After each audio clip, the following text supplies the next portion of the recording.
Hello, हाय, राधे राधे, जय Shri Krishna all of student. मैं हुसैन पोद्दार आप सभी का आपके अपने YouTube channel Lohagarh Bajrang classes में हार्दिक स्वागत करता हूं। मेरे प्यारे विद्यार्थियों, हमारी इंडियन हिस्ट्री के अंतर्गत जो क्लासेस चल रही हैं उसमें हमने गुलाम वंश को कवर किया था इससे पहले सल्तनत काल के अंतर्गत। तो देखिए, पहले मंगोल वंश के बारे में जानकारी कर लेते हैं, मंगोल कौन थे। उसके बाद खिलजी वंश को आज के वीडियो में कवर करेंगे। मंगोल चीन के उत्तर गोवी रेगिस्तान के निवासी थे। वह एक घूमने फिरने वाली असभ्य या अर्ध सभ्य जाति थी। उसका मुख्य पेशा घोड़ों और अन्य पशुओं का पालन करना था।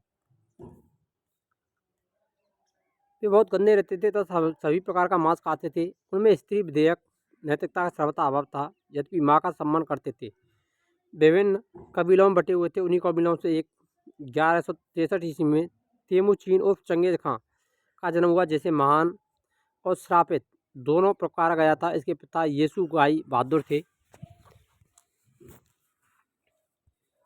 देखिए, महत्वपूर्ण है खिलजी वंश। 1290 से 1320 ईस्वी तक खिलजी वंश का शासन रहा था। तो खिलजी वंश की स्थापना गुलाम वंश के शासन को समाप्त करके 13 जून 1290 ईस्वी को जलालुद्दीन फिरोज खिलजी ने खिलजी वंश की स्थापना की थी। मोस्ट इंपोर्टेंट है ये। खिलजी वंश के संस्थापक कौन थे, यहाँ से पूछा जाता है क्वेश्चन। तो जलालुद्दीन फिरोज खिलजी ने 1290 ईस्वी में इसने अपनी राजधानी किलोखरी को अपनी राजधानी बनाया था। राजधानी क्या थी इसकी? किलोखरी। मोस्ट इंपोर्टेंट है ये भी, पूछा जाता है कि अलाउद्दीन खिलजी ने अपनी राजधानी कौन सी बनाई थी, खिलजी वंश की प्रारंभिक राजधानी। तो वो क्या थी? किलोखोरी थी। जलालुद्दीन की हत्या 1296 ईस्वी में उसके भतीजे एवं दामाद अलाउद्दीन खिलजी ने कड़ा मानिकपुर इलाहाबाद में कर दी थी। मोस्ट इंपोर्टेंट, क्या जलालुद्दीन की मृत्यु कहाँ पर की गई थी? कड़ा मानिकपुर में हुई थी। और किसने की थी? अलाउद्दीन खिलजी ने की थी। 22 अक्टूबर 1296 ईस्वी में अलाउद्दीन दिल्ली का सुल्तान बना। अलाउद्दीन के बचपन का नाम अली और गुरु साहब था। अलाउद्दीन खिलजी ने सेना को नगद वेतन देने और स्थायी सेना की नींव रखी थी। मोस्ट इंपोर्टेंट, कि सेना को नगद वेतन देना और स्थायी सेना रखना किसने प्रारंभ किया था? तो अलाउद्दीन खिलजी ने प्रारंभ किया था। तो जलालुद्दीन खिलजी ने भी राजस्थान के रणथंभौर दुर्ग पर आक्रमण किया थे। 2 बार आक्रमण किया था। उसके बाद में अलाउद्दीन खिलजी ने उस पर आक्रमण करके रणथंभौर को विजय प्राप्त की थी। जलालुद्दीन खिलजी रणथंभौर पर विजय प्राप्त नहीं कर सके थे। दिल्ली के शासकों में अलाउद्दीन खिलजी के पास सबसे विशाल स्थायी सेना थी। घोड़ा दागने और सैनिकों का अलिया रखने की प्रथा की शुरुआत अलाउद्दीन खिलजी के द्वारा ही की गई थी।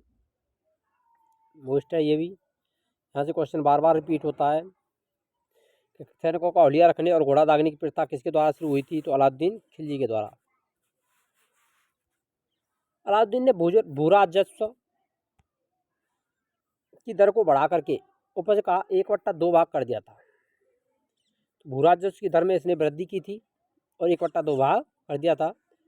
खम्स, जो कि लूट का धन होता था, एक प्रकार का कर, क्या था? कर था। खराज, खम्स, जजिया, ये एक प्रकार के कर थे। सुल्तान का हिस्सा 1/4 भाग के स्थान पर 3/4 भाग कर दिया गया था। यह लूट के धन में सुल्तान का हिस्सा कितना होता था? 3/4 भाग। इसने व्यापारी में बेईमानी रोकने के लिए कम तोलने वाले व्यक्ति के शरीर से मांस काटने का आदेश भी दिया। इसे अपने संकाल में मूल्य नियंत्रण प्रणाली को दृढ़ता से लागू किया था। ध्यान में रखना, बाजार नियंत्रण प्रणाली,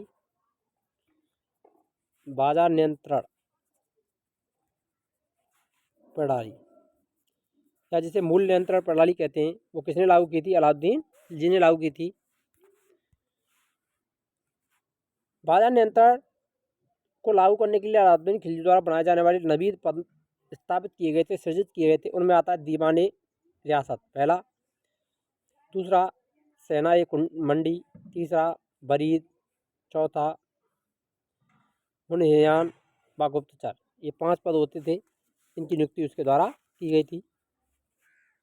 तो दीवान रियासत व्यापारियों पर नियंत्रण रखने वाला, वह बाजार नियंत्रण की पूरी व्यवस्था का संचालन करता था। जबकि सेना ये मंडी प्रत्येक बाजार में बाजार का अधीक्षक होता था।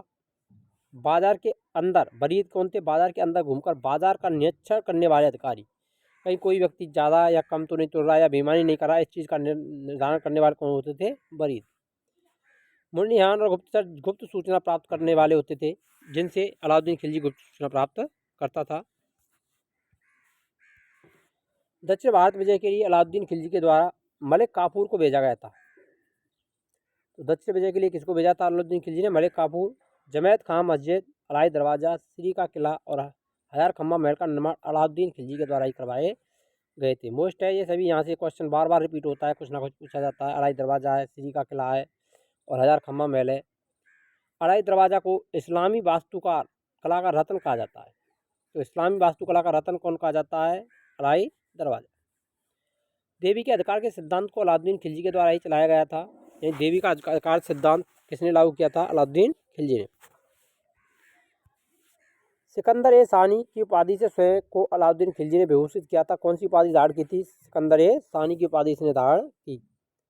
अलाउद्दीन खिलजी ने मलिक याकूब को दीवान रियासत नियुक्त किया था। यानी दीवान रियासत जो विभाग है उसकी स्थापना की थी, तो अलाउद्दीन खिलजी ने उसका अध्यक्ष बनाया गया था।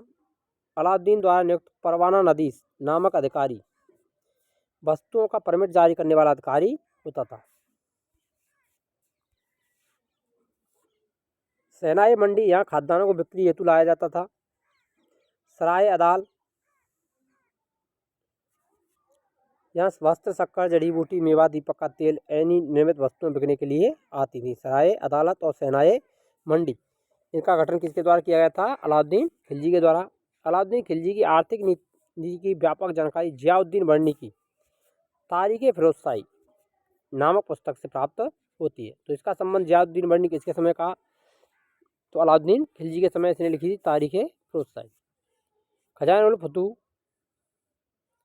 अमीर खुसरो, लैला इब्न बतूता एवं फतूह सालातिल इस्लामी के द्वारा लिखित कृतियाँ। यहाँ से क्वेश्चन पूछे जाते हैं कि खजाना फतूह किसकी रचना है? अमीर खुसरो की। लैला इब्न बतूता की रचना है। ये बार बार रिपीट होता है, ये क्वेश्चन मोस्ट है, इसीलिए इनको सभी को ध्यान में रखना है। अगर आपने अभी तक वीडियो को लाइक नहीं किया तो वीडियो को लाइक अवश्य कर दें और कमेंट करें कि आपको वीडियो कैसी लगी है। और यदि आप हमारे चैनल पर नए तो चैनल को सब्सक्राइब अवश्य करें और अधिक से अधिक शेयर करें। तो देखिए, अमीर खुसरो के बचपन के नाम की बात करें तो इसका अमीर खुसरो का मूल नाम मोहम्मद हसन था। क्या नाम था? मोहम्मद हसन। उसका जन्म पटियाली पश्चिमी उत्तर प्रदेश के बदायूं के पास में 1253 ईस्वी में हुआ था। खुसरो प्रसिद्ध सूफी संत शेख निजामुद्दीन औलिया के शिष्य थे। किसके शिष्य थे अमीर खुसरो? निजामुद्दीन औलिया। मोस्ट है ये, पूछा जाता है कि अमीर खुसरो किसके शिष्य थे? निजामुद्दीन औलिया के शिष्य थे। वह बलबन से लेकर मोहम्मद तुगलक तक दिल्ली सुल्तानों के दरबार में रहे। उन्हें तूती हिंद, भारत का तोता के नाम से भी जाना जाता है। किसको? अमीर खुसरो को।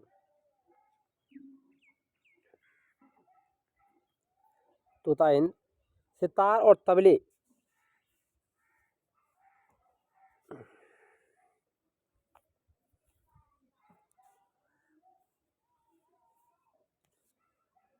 का आविष्कार का श्रेय अमीर खुसरो को जाता है। मोस्ट इंपोर्टेंट, ये बार बार कई बार क्वेश्चन पूछा गया है कि सितार और तबला का आविष्कार किसने किया था? तो अमीर खुसरो ने किया था।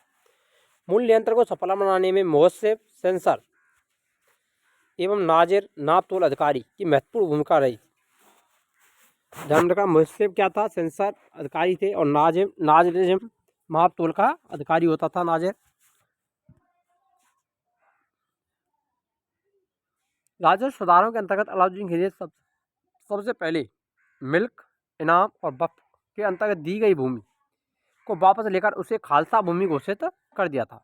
खालसा यानी राज्य के अंतर्गत अधीन भूमि घोषित कर दिया गया था उसको। अलाउद्दीन खिलजी द्वारा चलाए जाने वाले दो नवीन कर थे, चराई कर और गड़ी कर। दोनों को ध्यान में रखना है कि अलाउद्दीन खिलजी ने कौन से नवीन कर चलाए थे? तो चराई कर और गड़ी कर। चराई कर दुधारू पशुओं पर लगाया जाता था और गड़ी कर घरों और झोंपड़ियों पर लगाया जाने वाला कर होता था। अलाउद्दीन खिलजी के शासनकाल में 1297 से 1306 ईस्वी तक मंगोलों के 6 आक्रमण हुए थे। कितनी बार आक्रमण हुआ था मंगोलों का? 6 बार। प्रथम आक्रमण 1297 में कादर खान के नेतृत्व में किया गया था। दूसरा आक्रमण 1298 में सल्दी के नेतृत्व में। तीसरा आक्रमण 1299 में कुतुलुक ख्वाजा के नेतृत्व में। चौथा आक्रमण 1303 माँ तारी के नेतृत्व में, और 5वां आक्रमण 1305 ईस्वी में अली बेग और तरकात के नेतृत्व में, और 6वां आक्रमण 1306 ईस्वी में कवक और इकबाल मंद के मध्य नेतृत्व में किए गए थे। अलाउद्दीन खिलजी ने रणथंभौर पर भी 1303 ईस्वी में आक्रमण किया था। 1303 में चित्तौड़ पर, रणथंभौर पर 1301 ईस्वी में किया था। ध्यान में रखना है 1301 ईस्वी में रणथंभौर पर अधिकार करके राणा हमीर के समय उसने उसको हराया था और रणथंभौर पर विजय प्राप्त की थी। आगे देखते हैं, अलाउद्दीन खिलजी की मृत्यु 5 जनवरी 1316 ईस्वी में हुई थी। कब हुई थी? 5 जनवरी 1316 ईस्वी को अलाउद्दीन खिलजी की मृत्यु हो गई। कुतुबुद्दीन मुबारक खिलजी 1316 ईस्वी को दिल्ली के सिंहासन पर बैठे। इसे नग्न स्त्री पुरुष इंगत संगत पसंद थी। ध्यान रखना, मोस्ट इम्पोर्टेंट है ये भी। मुबारक खिलजी कभी कभार राज दरबार में स्त्रियों का वस्त्र पहनकर आता था। वाणी के अनुसार मुबारक कभी कभी नग्न होकर दरबारियों के बीच दौड़ा करता था। मुबारक खान ने खलीफा की उपाधि धारण की थी। मुबारक के वजीर खुसरो खान ने 15 अप्रैल 1320 ईस्वी को इसकी हत्या कर स्वयं दिल्ली के सिंहासन पर बैठ गया। खुसरो खान ने पैगंबर के सेनापति की उपाधि धारण की थी। अगर वीडियो अच्छी लगी तो वीडियो को लाइक करें, शेयर करें। मिलते हैं नेक्स्ट वीडियो में, तब तक के लिए जय हिंद, राधे राधे, जय श्री कृष्ण।